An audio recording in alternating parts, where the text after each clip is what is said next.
Good morning, students. Today we will discuss about history chapter 3, the Delhi Sultans. Sultan means the rulers, the Delhi rulers. We will discuss about it. First I will give you introduction of this chapter. Delhi first became the capital of a kingdom under the Tomar Rajputs. It became the capital, and these Tomar Rajputs were defeated in the middle of the 12th century by the Chauhans. After some time they were called Chehmanas of the Ajmer, and it was under the Tomar and Chauhans that Delhi became an important commercial center. Commercial means trading. It became trading center. And many rich Jaina merchants, they also lived in the city Delhi, and they constructed many temples here in Delhi. And coins which were minted here, that coin was called Delhiwal. The coins which were minted here, they were called Delhiwal, and those coins had a very wide circulation in Delhi. Now we will come out to the chapter finding out about the Delhi Sultans. We will start from here. Although inscriptions, coins and architecture, inscription means written on a hard surface, inscriptions, coins and architecture, they provide us a lot of information. Especially valuable are histories, Tariq and Tariq. The exact meaning of Tariq is date, but here the meaning of Tariq is it refers to a single history. This word Tariq, it's a singular word, it refers to a single history. And Tariq, this is in plural. Tariq is plural, it refers to collection of histories. Tariq refers to single history, Tariq refers to collection of histories. These two words, they provide us a lot of information, and these were written in Persian. Persian was the language of administration under Delhi Sultans. These were written in Persian language, and this Persian language, that was the language of administration under the Delhi Sultans. Next, the circle of justice. We will come out to it. The circle of, what is called circle of justice? Fakhr Mudabir wrote in 13th century. He was a chronicler. Fakhr Mudabir, he wrote in 13th century that a king cannot survive without soldiers. A king cannot live or survive without soldiers, and soldiers cannot live without salaries. How will soldiers survive if they are not given the salaries? So soldiers cannot live without salaries, and salary come from the revenue which will be collected from the peasants. Revenue means source of income. Salary come from the peasants which will be collected from the peasants, but peasants can pay revenue or tax only when they will be happy and prosperous. Only then they will be able to pay the tax or revenue. And this will happen when the king promotes justice and honest government. All these things will happen only when the king will promote justice and honest government to the people. This was called circle of justice. And now, keeping in mind the additional details in mind, the authors of Tariq, they lived in cities like Delhi. They very hardly live in villages. They lived in cities. Now, we will discuss about what Minhaji Siraj thought about Razia. First I will tell you who was Razia Sultan. In 1236, Sultan Iltutmish daughter Razia Sultan, she became Sultan in 1236. The chronicler of that is Minhaji Siraj. Minhaji Siraj recognized that she was more able and she was very qualified than all her brothers.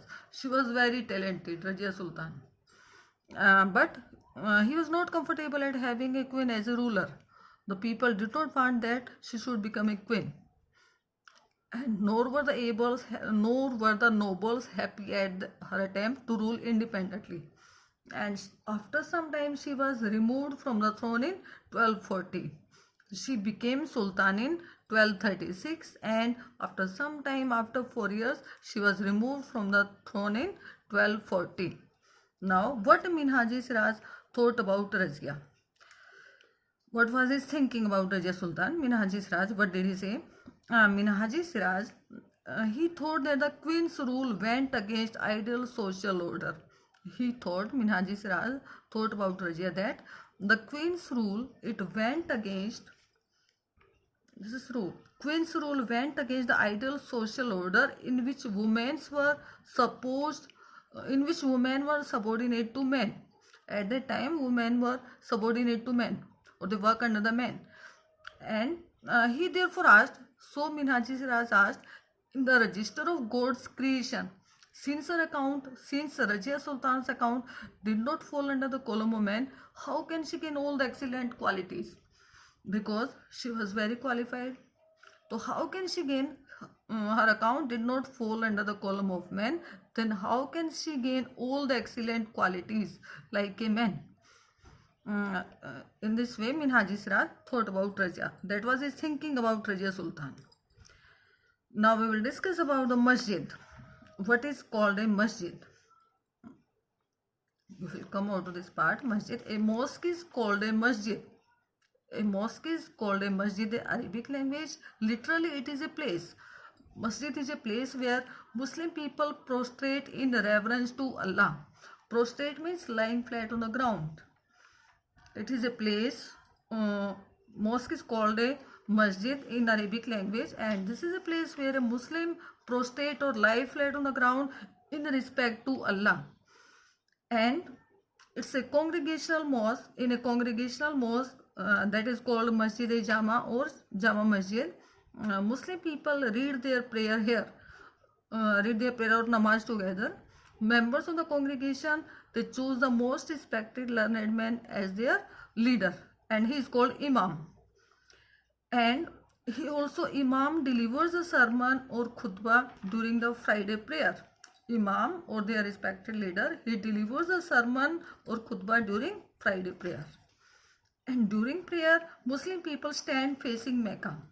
When they pray, at that time, Muslim people stand facing to Mecca. In India, this is to the west. This place Mecca, this is to the west in India, and this is called Qibla. That was about the masjid. Now we will discuss about bandagans. The meaning of bandagan is slave. Rather than appointing aristocrats and landed chieftains as governors, the Delhi Sultan, especially Iltutmish, he favored the special slaves. Iltutmish favored their special slaves, and those special slaves were called bandagan, and these bandagans were purchased for military service. The early Delhi Sultans, especially Iltutmish, he favored their special slaves which were purchased for the military service, and they were called bandagan in Persian language. And these bandagans were very carefully trained to men. These people were given training by some of the men, and these were given important political offices in the kingdom. Because these bandagans were totally or completely dependent upon their master, so the Sultan could rely or trust upon them. Because these people were completely dependent upon their master, that's why the Sultan or the ruler could trust upon them or could rely upon them.